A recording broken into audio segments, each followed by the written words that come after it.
keadaan suci, ya. Yang kedua, memulai dengan apa? Tawus. Ta'awudz, ya. Jangan lupa ta'awudz dulu. Itu saja terkadang kita ta'awudz, ya. Terkadang kita baca 2-3 ayat begini. Ya. Paling kalau di bulan Ramadan itu ya, ta'awudz, ya. Masih itu dikatakan dalam riwayat. Ketika seseorang itu membaca Al-Quran maka dia datang membawa Itu ta'awudz. kayak apa? Kipas. Tapi kan itu supaya mengerti. Dalam pernah juga bersama dengan Rasulullah bercakap bahwasanya ketika seseorang yang membaca Al-Quran maka iblis ini atau setan membawa ayat hasud dia kasih kenikmatan. Jadi begini matanya seperti itu ya, gangguan setan ketika kita membaca Al-Quran. Makanya salah satu adabnya ketika kita ingin hendak membaca Al-Quran berwudu, yang kedua ya jangan lupa ta'awudz. A'udzu billahi A'udzu billahi. Dalam Al-Quran dijelaskan Rasulullah bahwasanya ketika engkau hendak membaca Al-Quran maka mohonlah perlindungan kepada Allah Subhanahu wa taala. Itu salah satu dalilnya. Memang di dalam Al-Quran tidak ada disebutkan bahwasanya tidak ada ayat mengatakan a'udzu billahi minasyaitonir rajim, ya. Tidak ada seperti itu. Tapi dalam surah Al-Baqarah ini ada ayat di situ berbunyi bahwasanya ketika engkau ingin membaca Al-Quran kata Allah maka mintalah perlindungan ya atau ta'awudz ya kepada Allah Subhanahu wa taala dari gangguan setan yang terkutuk ya. Itu dalilnya. Memang di dalam Al-Quran tidak disebutkan a'udzubillahi minasyaitonir rajim. Tidak ada ayat seperti itu ya. Tapi itu adalah salah satu hal yang tanda ya. Karena kita diajak untuk senantiasa minta perlindungan ketika membaca Al-Quran ya. Itu yang pertama ya. Tidak memperhatikan adab membaca ya. Termasuk adab membaca juga apa itu lagi? Ada yang bisa sebutkan Pak ya? Termasuk mulai dengan ta'awudz. Kemudian setelah ta'awudz basmalah ya. Basmalah jangan lupa juga basmalah. Kemudian yang selanjutnya mentadabbur ya. Artinya itu salah satu adab-adab membaca Al-Quran. Dibaca juga sesuai dengan kaidahnya. Nah, makanya kita dulu belajar dulu di Rosa ya, kalau di lembaga kita seperti itu ya, tidak boleh orang langsung naik belajar ilmu agama seperti itu, tidak boleh, harus dulu dari fondasinya baca Qurannya ya. Nah, jangan sampai kita pintar dalam ilmu agama tapi baca Quran kita belum bagus ya. Makanya dalam lembaga itu harus dulu dibina ya. Belajar dulu Al-Quran dengan baik benar baru bisa diberikan ilmu agama seperti tarbiyah ya. Jadi kita harus tadabbur juga ya, termasuk ilmunya, ilmu tajwidnya, bagaimana cara membaca dengan benar. Itu juga salah satu adab membaca Al-Quran ya. Bahkan ada juga adabnya ketika kita membaca ayat-ayat yang menceritakan tentang surga ya, maka kita disunahkan itu bergembira ya. Tapi sebaliknya ketika kita membaca ayat-ayat yang membahas tentang neraka, siksaan, maka kita itu disunahkan sebenarnya menangis ya. Banyak menangis ketika kita membaca. Itu salah satu adabnya membaca Al-Quran ya. Ketika kita mendengar ayat-ayat yang berbunyi tentang kebaikan surga ya, maka kita dianjurkan berbahagia. Dan sebaliknya ketika kita mendengar ayat-ayat yang berbunyi tentang siksaan atau tentang neraka ya, maka kita disunahkan itu banyak menangis ya, kalau bisa menangis ya. Dan ini yang dilakukan oleh orang-orang terdahulu kita ya. Terkadang mereka itu membaca Al-Quran karena paham betul maknanya, maka terkadang juga mereka itu menangis ya, ketika mendengar ayat-ayat atau membaca ayat-ayat Al-Quran ya. Itu yang pertama ya, tidak mengukur Al-Quran salah satu tanda adalah tidak diperhatikan adab membaca ya. Jadi harus dipaham adab membacanya termasuk tadi yang kita jelaskan. Kemudian yang kedua ya, seseorang tergolong tidak mengukur Al-Quran itu ketika tidak memperhatikan adab terhadap mushaf ya. Mushaf, adab terhadap mushaf Al-Quran ya. Salah satu adabnya ya, sering kita jelas ke sini adalah jangan menempatkan Al-Quran di lantai ya. Setidaknya ya, ada pengalasnya seperti ini ya. Tempatkan Al-Quran di tempat yang tertinggi, di tempat yang suci ya. Makanya ada juga pernah memperdebatkan bahwasanya bagaimana itu hukumnya ketika masuk orang di WC, sementara bawa ke HP, baru ada deringnya, ya orang mengaji. Ya ada yang seperti itu, karena kita di tempat yang kotor. Bagaimana adab kita terhadap Al-Quran jika seperti itu? Maka ada juga ulama kita mengatakan itu dikatakan di sini dalam mushaf, ya, bukan HP. Ya, jadi bedakan mushaf dengan HP. Mushaf itu adalah sejenis seperti ini, katakan yang lebih kecil lagi itu adalah mushaf, ya. Jelaskan sini nama mushaf, ya, bukan HP.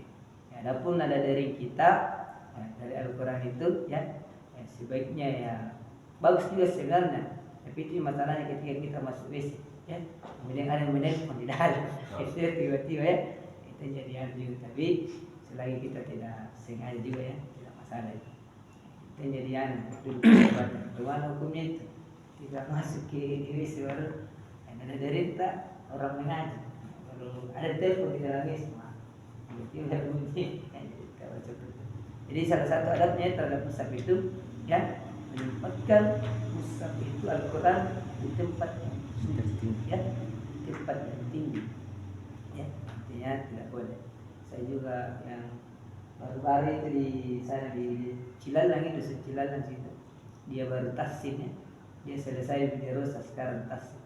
Rata-rata mereka itu orang-orang tua juga belum paham, ya, ketika kita mengaji itu, ya, kita Al-Qurannya di bawah di lantai masih saya belum tegur itu, sekitar 2 pertemuan baru saya tegur sedikit, ya, bahwasanya ketika kita mengaji, ya, itu Al-Quran jangan ditaruh di bawah, jangan di lantai, karena ini adalah kalamullah, sesuatu yang suci, ya, perkataan Allah Subhanahu Wa Taala, yang ditempatkan di tempat yang sering diinjak-injak termasuk lantai.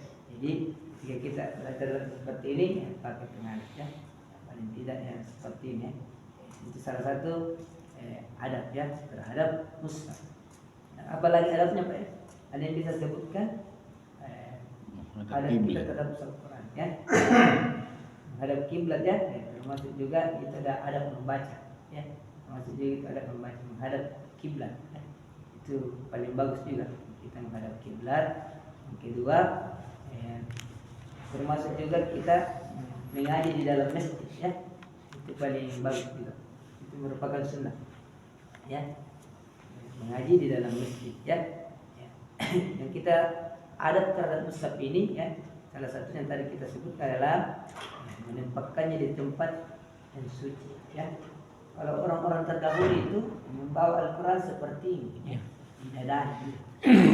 Jadi orang-orang Islam itu terdahulu, saking majunya itu Islam dulu, ya, mereka itu setiap jalan ada Al-Quran di sini, ya, orang-orang terdahulu. Kamu lepaskan. Sekarang kita beda begini. Anak pesantren begitu, perempuan tahu kumpulan. Ya, perempuan begitu, laki-laki juga seperti itu dulu. Waktunya maju Islam. Sekarang terbalik, kita begini kayak sekarang itu. Jadi nah, kekurangan kita sekarang, ya. Kita lebih cinta sesuatu yang dulu orang saking cintanya terhadap Al-Quran seperti itu, ya. Dia selalu kemana-mana itu bawa Al-Quran. Termasuk itu ulama besar kita, mazhab kita Imam Syafi'i itu, ya. Ketika dia mau ke masjid, di mana-mana dia selalu bawa Al-Quran. Bahkan dia selalu hafal. Biar di jalan itu Imam Syafi'i menghafal dia. Dia selalu sampai ke masjid. Dia juga terkadang merujak atau mengulang-ulang hafalannya kembali sampai ke masjid Imam Syafi'i, ya, seperti itu. Bahkan dikatakan itu Imam Syafi'i ketika berjalan sambil menghafal Al-Quran itu, dia tutup telinganya itu, penyumbat di sini. Karena apa? Takut ketika orang yang bergosip itu di jalan masuk semua di pikiran. Saya menurut hafalannya Imam Syafi'i, dia ketika jalan ke masjid tutup di sini telinga supaya apa yang dia dengar di jalan tidak dia hafal. Dia bahkan saking ini hafalannya beliau, itu Allah. Itu salah satu adab yang ada Muslim, ya, kalau bisa banggalah seperti ini, ya. Masa kita kalah dengan orang-orang Kristen kalau ke gereja, dia dengan bangganya bawa kitab, ya. Sementara kitabnya mereka sudah tidak diakui lagi, selain Al-Quran. Nanti dia bawa kitabnya ke gereja seperti Injil, ya. Beda dengan kita pada hari ini, kita sangat akan maju, ya, bawa Al-Quran. takut dibilang ya ngapain alim nanya mewah Al-Quran malah tadi orang seperti dulu seperti itu ya seperti itu pendekatannya dengan Al-Quran ya beda dengan kita sekarang beda. Bahkan ada seorang bertanya kepada Syekh bahasanya wahai Syekh bagaimana kedekatan orang-orang terdahulu Puasa itu, Pak. ya Puasa. Al-Quran ada yang bertanya seperti itu Oh, wahai Syekh ya bagaimana keadaan orang-orang terdahulu terhadap Al-Quran ini maka Syekh berkata Al-Quran yang orang-orang terdahulu itu adalah seperti kamu dengan HP ya kita sekarang sedikit-sedikit HP buka ya begitu juga orang-orang terdahulu sedikit-sedikit mereka itu buka Al-Quran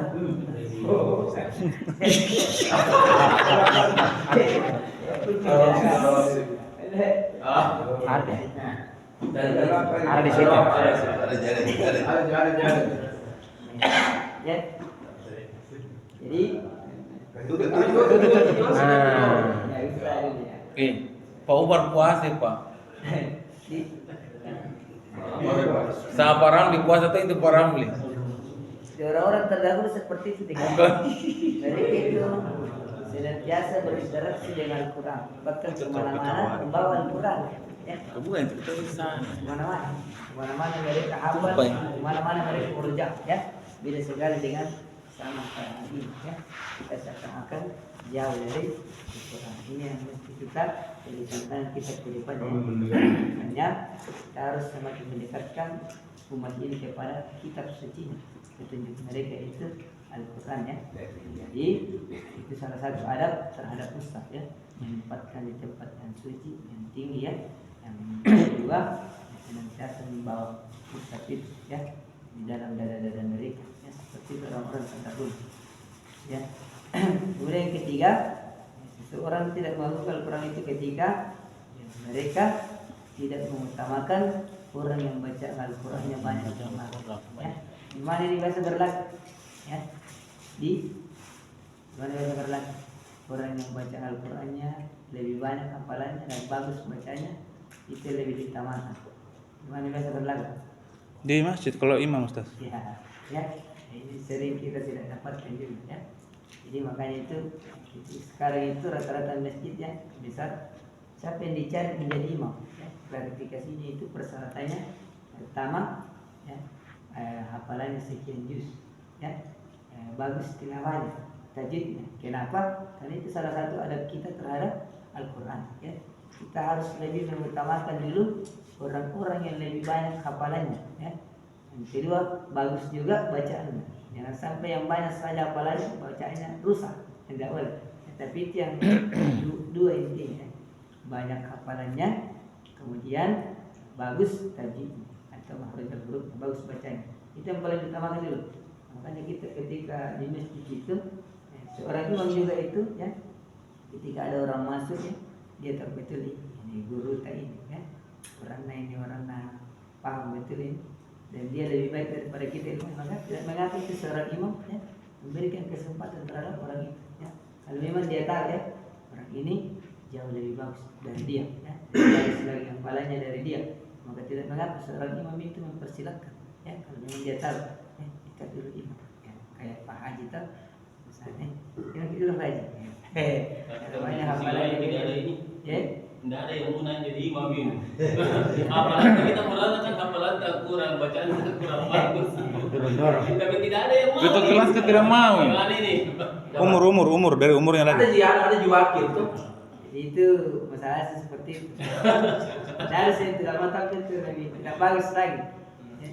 Jadi setidaknya seperti itulah kalau misalkan dulu yang utamakan dulu kalau memang tidak ada ya mau di apa ya, kita yang sementara wilayah dulu ya Kalau di sini Ustaz banyak yang bisa tapi rata-rata kita perhatikan adat terhadap ustadznya ya Al-Quran sendiri tidak mengutamakan yang baca Al-Qurannya banyak Kalau yang kepepet bagus, ya.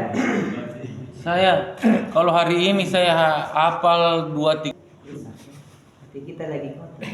Ketika hati kita bersih itu maka Al-Quran juga ini akan mudah dibaca. Dan kalau kita malas membacanya itu seperti ada itu indikator dosa, ya. Nah, Al-Quran itu hanya akan sampai kepada orang-orang yang suci hatinya, ya. Kalau kita banyak dosa itu, maka artinya kita itu akan malas juga beribadah. Makanya kenapa ketika mau masuk bulan Ramadan, ya, bulan yang banyak amalan-amalan dalam itu termasuk baca Quran, ya, kita harus bersihkan dulu hati-hati kita, ya.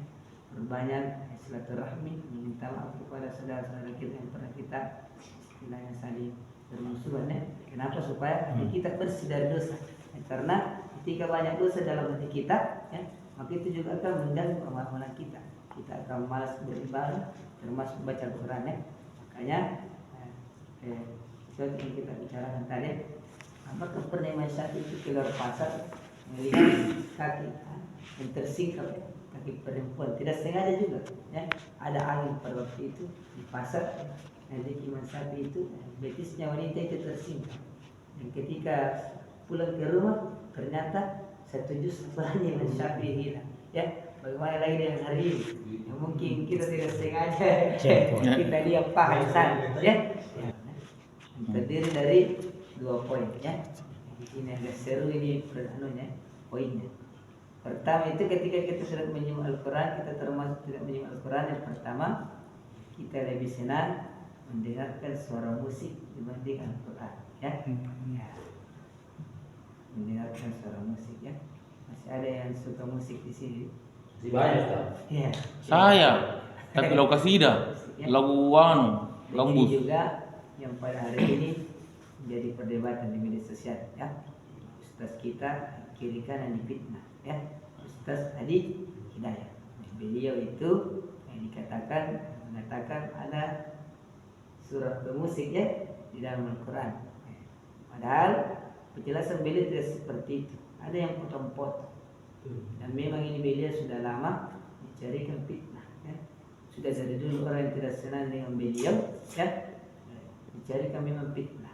Dan pas ada pembicaraannya beliau taruh lari dari itu ada yang sengaja memang posting, kemudian dia dari itu potong, ada potongannya. Tidak seperti itu.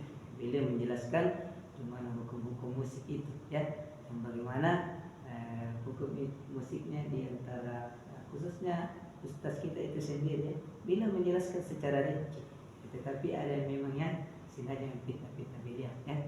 Ada seperti itu. Dan sampai pada hari ini saya lihat di media sosial masih banyak yang tadi, apalagi dari golongan-golongan ini, ya, orang padahal tidak benar itu ghibah namanya, ya.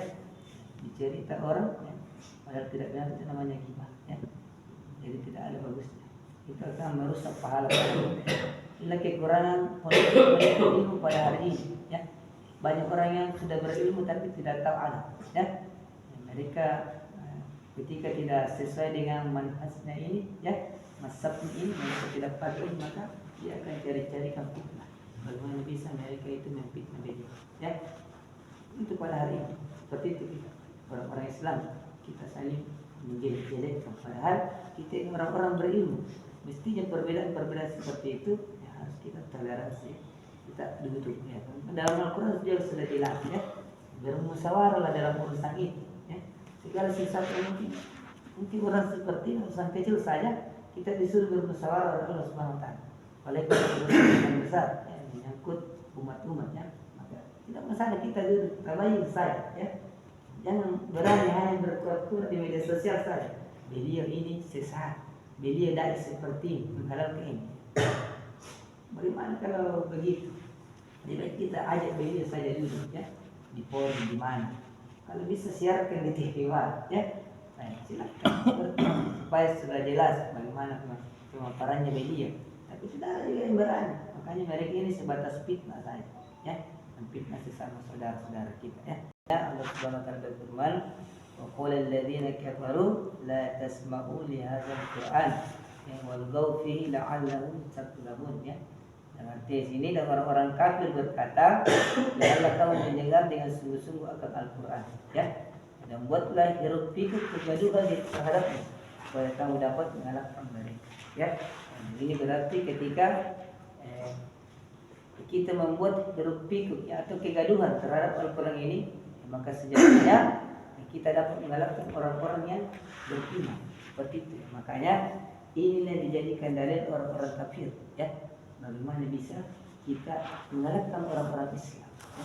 Bahkan dulu ada ya pembesar Yahudi ya pernah mengadakan penelitian ya, dia mendatangi masjid-masjid ya, bahwasanya apa sumber kekuatan orang-orang Islam ya, dan ternyata beliau dapatkan ya sumber kekuatan orang-orang Islam itu ketika ya, sholat subuhnya sama dengan sholat Jumat ya, dan beliau tidak temukan seperti itu dalam Islam.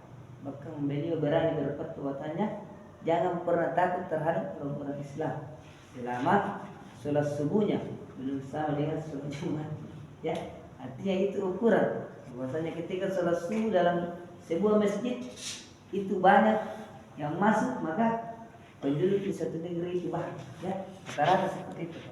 Kalau sholat subuhnya itu banyak orang di dalam, maka orang-orang kafir itu juga perhatian. Artinya di situ banyak orang-orang berilmu agama ya. Kalau ketika orang paham ilmu agama dengan benar, maka sejatinya seperti itu. Dia tidak akan meninggalkan amalan-amalan yang disyariatkan oleh Allah SWT ya. Jadi kata orang Yahudi ini penelitinya, jangan pernah takut terhadap orang Islam ketika sholat subuhnya belum sama dengan sholat Jumat. Nah, dan ini yang terjadi sekarang.